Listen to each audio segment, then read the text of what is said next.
Dice, exploro.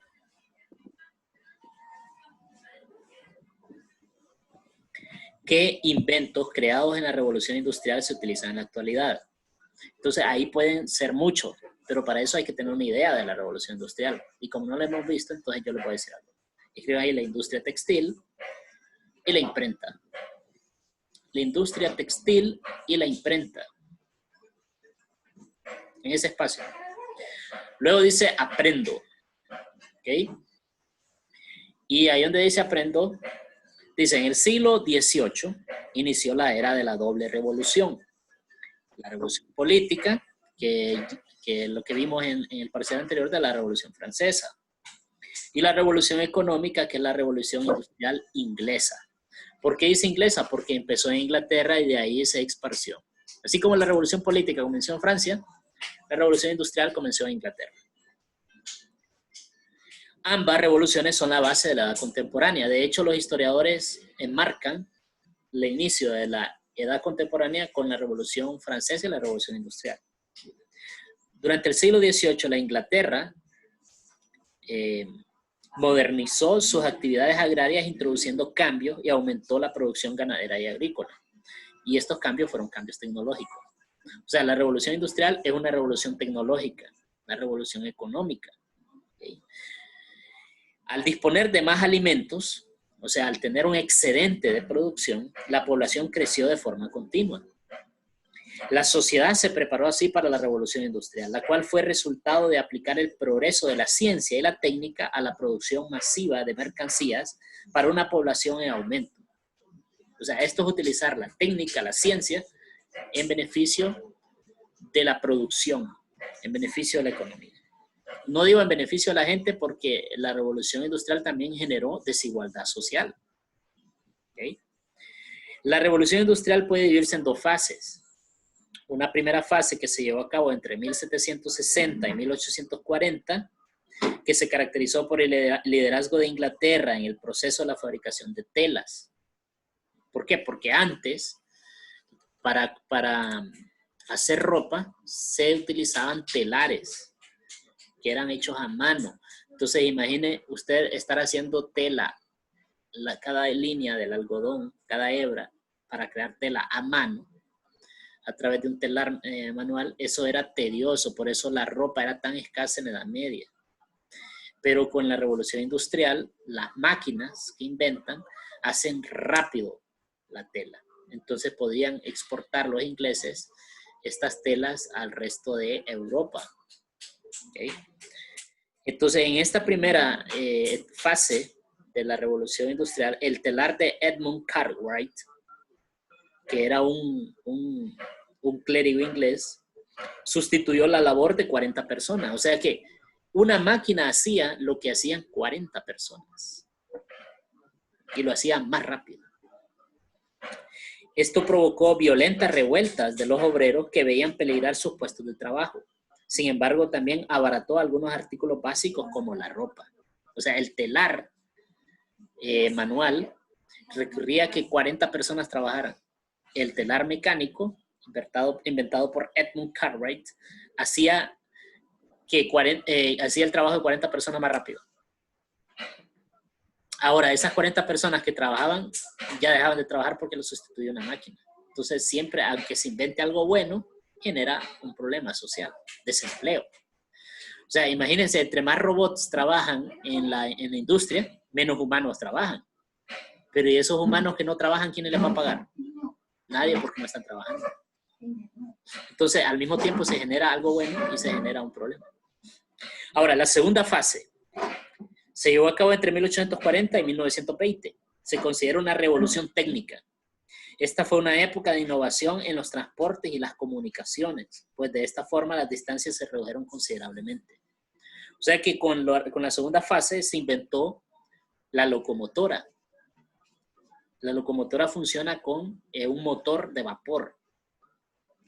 Y fue uno de los primeros inventos de la revolución técnica y es insignia de la época que evolucionó rápidamente, sustituyendo al carruaje tirado por caballos.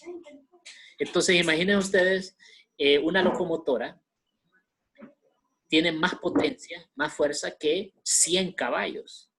A los caballos hay que dejarlos descansar, hay que estarles dando de comer, a veces se enferman. Ajá, y van más lento. Entonces, con la locomotora, el comercio empezó a ser fluido y rápido.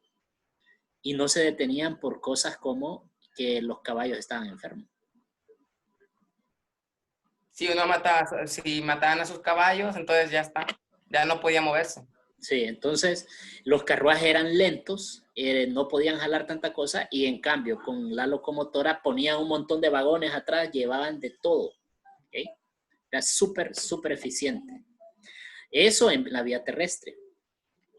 Pero también hay que mencionar que inventaron el barco a vapor. Es que la gran revolución de la segunda fase no es tanto la locomotora, sino el motor de la locomotora, que es un motor que funciona con vapor. Entonces el vapor lo que hace es que genera presión y mueve pistones, así como los pistones del vehículo, que hacen que los pistones al moverse generan el movimiento del motor y que va a la llanta. Entonces ese motor que inventaron, lo aplicaron después a otras cosas. Entonces ese motor lo aplicaron, por ejemplo, a los barcos. Antes los barcos tenía que ser un experto el capitán del barco para saber por dónde agarrar el viento para que el viento soplara y empujara la vela. Y eso a veces no pasaba y se quedaban un buen tiempo estancados los barcos. Mientras que con el motor de vapor el barco iba siempre, no se detenía, porque lo iba impulsando el motor. Entonces ese fue un invento genial que modificó todo. Por eso dice, además de la locomotora, el barco movido por vapor, ideado por el ingeniero estadounidense Robert Fulton, o sea que un gringo inventó el barco a vapor, aceleró la comunicación intercontinental, ya que facilitó la travesía alrededor del mundo. Recuerden que cuando los españoles llegaron a América lo hicieron en carabelas, impulsados por el viento. Esto en un primer momento abrió los mercados internacionales, aunque los elevados costos de transporte en barco poco a poco se hicieron más accesibles debido a la aplicación de la oferta y la demanda. O sea, al principio eran caros porque pocos barcos estaban haciendo el viaje, pero a medida que la gente fue invirtiendo en el transporte marítimo, entonces los costos fueron abaratándose. ¿Okay? Un ejemplo de ese barco que funciona con vapor lo pueden ver ustedes en el Titanic.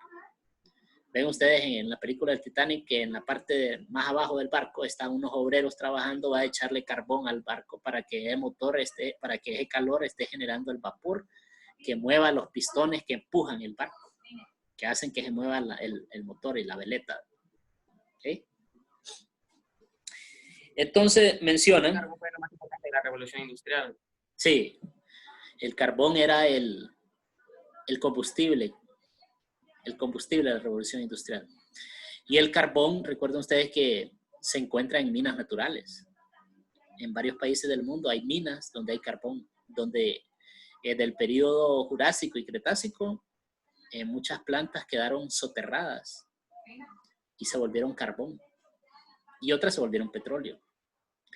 Y de esas minas es que se obtenía el carbón.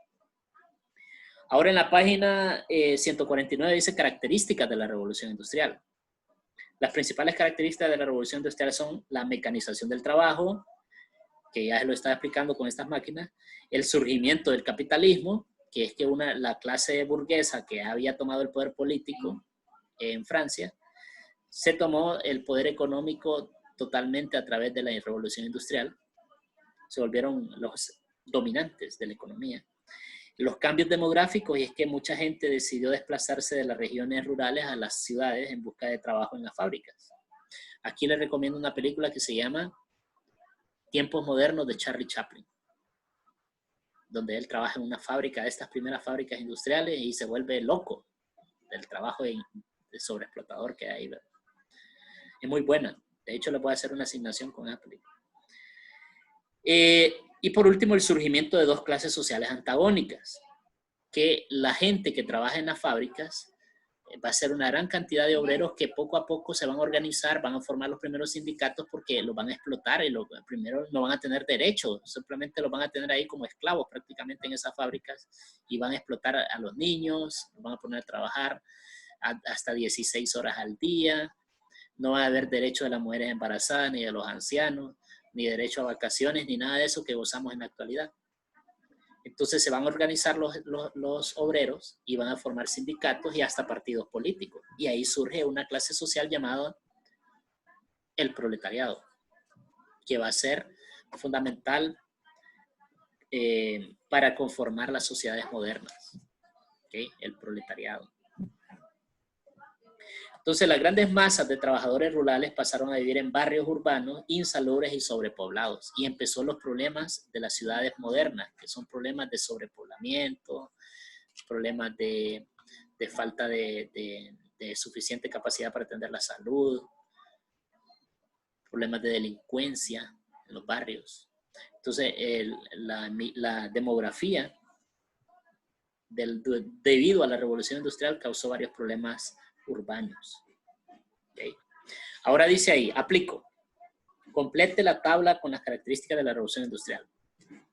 Entonces, en la fase, escriban primera fase, escriban el año.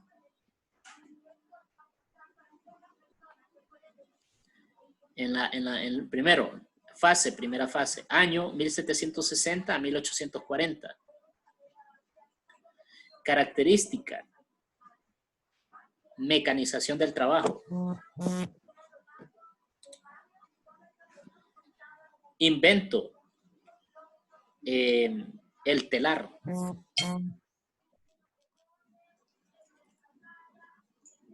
¿Lo anotaron?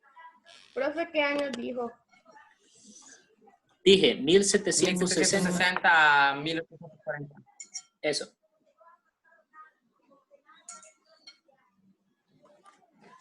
¿1760 a 1790? 1840. Segunda fase. Donde dice fase, en el siguiente espacio, segunda fase. 1840 a 1920. Justo después de la guerra, de la Sí. Gran Guerra.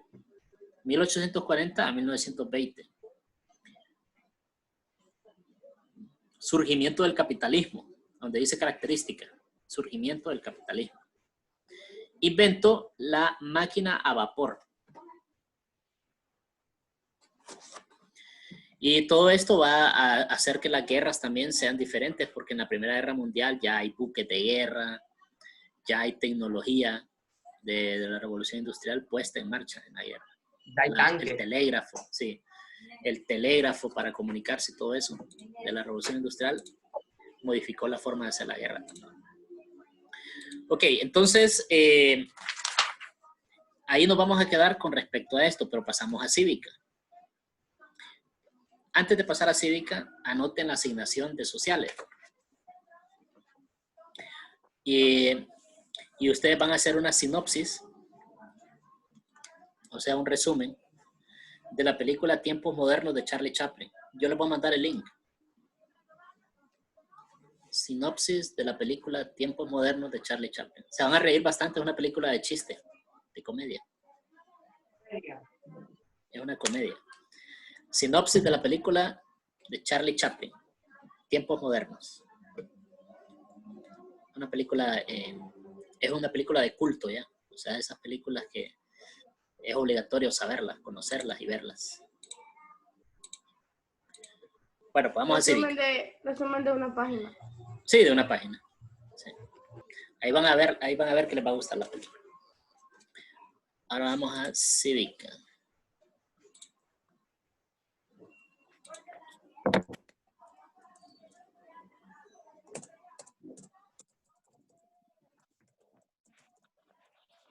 Página de cívica.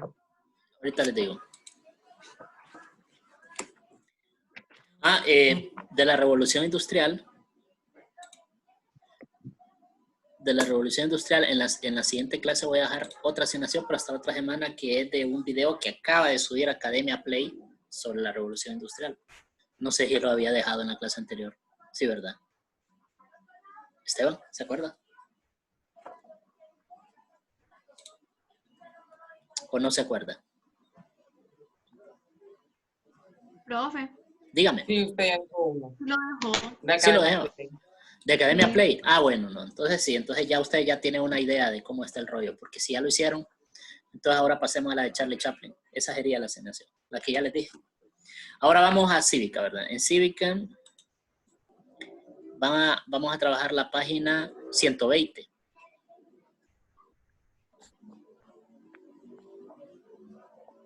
Página 120.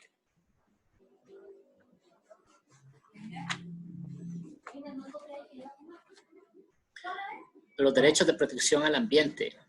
¿Ok? Entonces, ahí dice los derechos de protección al ambiente. Recuerden ustedes que los derechos, todos los derechos que hemos venido hablando, parten de los derechos humanos, que son la base de todos los derechos. Entonces, los derechos humanos surgieron en Francia con la Revolución Francesa. Por eso es que siempre se habla de la Revolución Francesa, porque ahí surge todo lo bueno de lo que disfrutamos hoy en cuestión de libertades y de garantías constitucionales y derechos. La primera generación de derechos humanos fueron políticos, la segunda fueron económicos, la tercera fue generación de derechos humanos que involucra a las mujeres, a los niños, a los pueblos indígenas. Y hay una cuarta generación que menciona los derechos del medio ambiente y del acceso a las nuevas tecnologías, el acceso al internet, a las herramientas de comunicación modernas. ¿Okay? Entonces, esa sería cuarta generación de derechos. El medio ambiente como problemática es nueva. Antes la gente pensaba que el medio ambiente uno lo podía destrozar y no había problema. ¿Okay?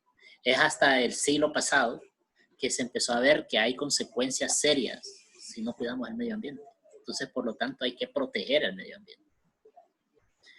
Dice, exploro, escriba su opinión sobre el cuidado del ambiente. Bueno, eso es personal. Si usted considera que cuidar el ambiente es una tontera, pues es su opinión. Aprendo, dice. El derecho al ambiente sano tiene como propósito garantizar el mantenimiento de las condiciones de la naturaleza a fin de reservar las condiciones de existencia de la vida humana. O sea que cuidar el medio ambiente lo hacemos para cuidar a los humanos. O sea, el objetivo de cuidar el medio ambiente es cuidarnos a nosotros mismos. ¿Okay? En el transcurso de las 3 décadas anteriores, empezó a tomarse conciencia sobre la protección del medio ambiente. O sea, el siglo pasado, en los años 90. Recién hace poco. Recién hace poco, el siglo pasado. La cual se ha generalizado en amplios sectores. La comunidad internacional se expresó inicialmente en la Organización de las Naciones Unidas, cuando se declaró en 1970 como el año de protección de la naturaleza. Y yo me iría un poquito más atrás con el movimiento de los hippies, porque la contracultura estadounidense en 1960, a través de lo que llamado la generación Beat, de escritores y poetas de los años 50 y 60, allá hablaban de que había que tener un equilibrio en la vida con el medio ambiente. Fueron poetas y escritores de los años 50 y los 60. Entonces, ¿por qué? Porque la primera de las conferencias internacionales se celebró en 1972 y dio inicio a los movimientos a favor de la protección del ambiente. Desde entonces se han celebrado otras reuniones. Las más destacadas han sido la Cumbre de la Tierra, que fue en 1992, donde ya involucró a todos los países del mundo, y la Cumbre de Kioto en 1997. Esas son las últimas 2 grandes convenciones que yo les digo que son de los años 90. ¿Okay? Para mantener un ambiente sano es necesario el involucramiento del gobierno local y sus pobladores para proteger las áreas rurales, especies de animales y vegetales. O sea que proteger el medio ambiente es una situación que involucra a toda la sociedad. Involucra la educación, involucra el gobierno, involucra la economía, porque las grandes empresas tienen responsabilidades ambientales, aunque no las quieran tener. Involucra la educación, porque desde la escuela es que se tiene que empezar a tratar el tema.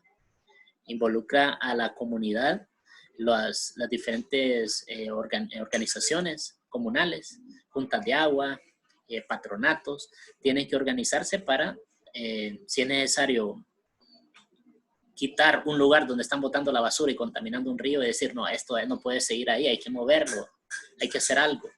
Entonces, es la comunidad la que tiene que actuar, la comunidad local. Obviamente apoyado por el gobierno. Entonces dice, Cumbre de la Tierra, consiste en un acuerdo que hiciera compatible el crecimiento económico con el descenso de la emisión de contaminantes a la atmósfera y los océanos, la protección de los bosques tropicales y la defensa de la biodiversidad. O sea que en la Cumbre de la Tierra luchan a través de diferentes políticas internacionales, de tratados internacionales, de que se emita tanto CO2 a la atmósfera y de que bajen las emisiones de CO2, sobre todo de los países que más las producen, como Estados Unidos y China. ¿Okay? Porque eso produce el efecto invernadero que hace que el calor se quede atrapado y nosotros suba la temperatura, se derritan los casquetes polares y es un caos a nivel de todo el planeta. Pues modifica todos los ecosistemas y sufren los animales y las plantitas. Ahora, para mantener un ambiente sano, es necesario el involucramiento del gobierno local. ¿Qué tipo de actividades? Promover el reciclaje y la reducción de basura. Entre mejor hagamos uso de los recursos de forma eficiente, es no malgastarlo. Entonces, hay un problema con el plástico. El plástico, ustedes saben de dónde hacen, de qué hacen el plástico. Sí, de petróleo. Sí, del petróleo. Y el plástico no es biodegradable. Pasan cientos, a veces hasta 1000 años y puede estar una botella de plástico ahí. Entonces, por eso es que el plástico se tiene que reutilizar para no estar creando más plástico y contaminando, creando más plástico y contaminando. Entonces, es mejor reutilizar ese plástico. El problema es que no todos los plásticos son reutilizables, porque para hacer un plástico reutilizable hay que invertir en tecnología y las empresas no quieren hacerlo muchas veces. Solo algunas botellas tienen el logo de reciclado. ¿Ustedes han visto el logo de reciclado que son un triángulo con una flechita? Sí. ¿Okay? Entonces, algunas botellas lo tienen, otros no. Profe, pero también podemos reciclar sin tecnología. Porque, Sí, por utilizando ejemplo, otra cosa, ¿no? ajá, sí, porque mire, yo por ejemplo, a las botellas las corto y ahí siembro plantas. Sí, esa es una forma muy inteligente de hacerlo. Pero se produce tantas botellas que al final no se da abasto. Entonces lo mejor es que los empresarios hagan que esas botellas sean de reciclaje. O sea, que se puedan, así como las botellas de la Coca-Cola o de todos esos frescos retornables, que sí son desechables. Sí son desechables y sí son reciclables. Igual con el papel, joven. Hay papeles que son reciclables y hay papeles que no son reciclables. Entonces, las empresas tienen que hacerlo, que sea posible el reciclaje.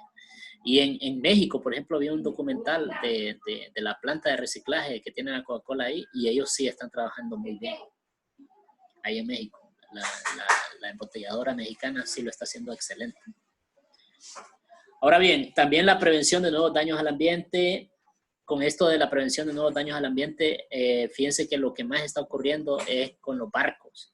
Los barcos derraman una gran cantidad de petróleo, químicos, y contaminan el medio ambiente, contaminan las playas y los corales. Y el problema está de que en el mundo no hay una legislación clara sobre cómo se maneja la situación en el océano. Hay muchas empresas de todo el mundo que tienen sus barcos registrados en Panamá, porque Panamá prácticamente es un lugar donde se vale de todo. Pues. Aparte de que se puede lavar dinero en narcotráfico, se puede tener barcos sin ningún tipo de responsabilidades. Entonces todo el mundo sus barcos los tiene como que los registró en Panamá, porque si se le derrama el petróleo, nadie lo va a meter a la cárcel. Si arruina todo un coral y arruina una playa, nadie lo va a obligar a que vaya a limpiar ahí. Entonces no hay una legislación mundial que sea estricta en cuanto a eso del registro de los barcos. De hecho, si ustedes vieron que hubo una explosión en el Líbano hace unos días y que murieron más de 150 personas porque ahí en un puerto en el Líbano, en la ciudad de Beirut, explotó unos químicos y fue horrible. Eso se debió a un barco que dejó unos químicos ahí, estuvo varado el barco. Y ahí hubo la explosión, murió un montón de gente y los responsables de ese barco, los dueños de ese barco, nadie los puede acusar porque ese barco está a nombre de una empresa en Panamá. donde no cumple ninguna ley. Entonces, así, por eso es un problema serio eso, y nadie lo ha resuelto, y las Naciones Unidas deberían intervenir. Otra cosa que menciona aquí es la evaluación del impacto ambiental de las personas, la recuperación de los espacios dañados, la reforestación, el mejoramiento y control de los procesos agrícolas. Los procesos agrícolas demasiado utilizan ¿cómo se llaman?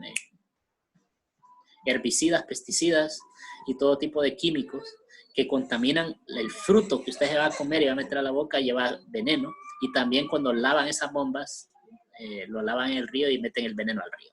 Es un desastre ambiental. El uso responsable de la energía para reducir la contaminación. Entonces, el Día Mundial del Ambiente se celebra cada 5 de junio. Durante este evento se analiza de qué manera la economía sustentable puede ser un recurso para el desarrollo social, económico y ambiental de 7.000 millones de habitantes en el planeta. En ese día, las organizaciones encargadas de velar por la protección del ambiente sensibilizan a la población mundial para proteger nuestro planeta. Y eso es lo que hacemos en las escuelas y lo que hace con la profesora natural de ustedes. Entonces, en todos los países, las Naciones Unidas ha dicho, tienen que tener una ley del medio ambiente y tienen que tener una fiscalía del medio ambiente donde hayan jueces que se encarguen solo de juzgar problemas ambientales. En Honduras lo tenemos. Pero el hecho de tenerlo no significa que funcione bien, porque en Honduras han habido desastres ecológicos, han habido invasiones e incendios provocados en zonas de áreas protegidas y nadie está en la cárcel por eso. Incluso han matado defensores del medio ambiente y nadie está de los intelectuales, de los que lo mandaron a hacer, en la cárcel. Entonces de nada sirve tener esa fiscalía si no actúa bien. Mientras hay un gobierno corrupto, todas esas fiscalías solo son de puro plante. Entonces la Ley General del Ambiente, la defensa del ambiente se sustenta en la existencia de un derecho colectivo que involucra a la población a defenderlo y del Estado que cumpla las leyes, que crea las políticas para proteger el ambiente y el idóneo desarrollo de la vida. O sea que la idea de cuidar el ambiente, al final de cuentas, es para beneficio de todos, de nosotros los humanos. El Estado determina leyes a favor del ambiente y promueve el uso sostenible de sus recursos naturales, es decir, es el encargado de diseñar el conjunto de medidas y de adoptar las decisiones políticas necesarias para garantizar el ambiente equilibrado. La búsqueda de soluciones a los problemas ambientales no es una tarea fácil, ya que se trata de hacer crecer la economía a tasas sostenidas en armonía con el ambiente. Y el problema es que la economía necesita para seguir creciendo más recursos y más recursos y más recursos, pero tiene que ir al mismo tiempo cuidando esos recursos. Imaginen que ustedes vivan solos en un pueblo, y en ese pueblo hay una laguna donde hay peces, y usted dice, vea, ahí hay peces, solo es irlos a traer y comer. Y usted todos los días va a traer, llega un punto de que empieza a reducir la cantidad de peces que hay en esa laguna, y si usted no los deja que se reproduzcan, se van a acabar los peces y ya se queda sin comida. Entonces eso es lo que pasa con la economía en los países. Agarran los recursos y no se preocupan por estarlos sosteniendo, cuidándolos. Entonces llega un punto que los países se quedan sin recursos, las empresas dicen, ya nos acabamos los recursos de este país, vámonos para otro país. Y esa lógica, por la ambición del dinero, ha hecho que el planeta sufra y que los humanos suframos las consecuencias de ese desorden. ¿Okay? Entonces, es la avaricia y la ambición de los empresarios que ya de por sí son multimillonarios de no cuidar el medio ambiente, de solo preocuparse por acumular riqueza. Ok, van ustedes a leer la página 121 y van a resolver esa pequeña actividad que dice aplico. Okay. Y eso es todo. O sea, no voy a dejar una tarea más que la de estudios que tiene que ver con la película, la sinopsis. Ya les voy a mandar el link. Pasen buen día, entonces. Nos vemos el lunes. Profe, esa sinopsis para hoy. Sí, todo es para hoy. Hoy miran la película. Yo las mando. Es una película corta. Ya les mando el link. Está bien. Bueno, pues, profe. Son bastante cortas. Profe, diga. Sony no pudo entrar porque tiene problemas con su internet. Bueno, pero mándele el link de lo que voy a mandar ahorita al grupo. Uh-huh. Vaya, pues. Pasen buen día. Nos vemos. Okay. Chao. Digo, Bye.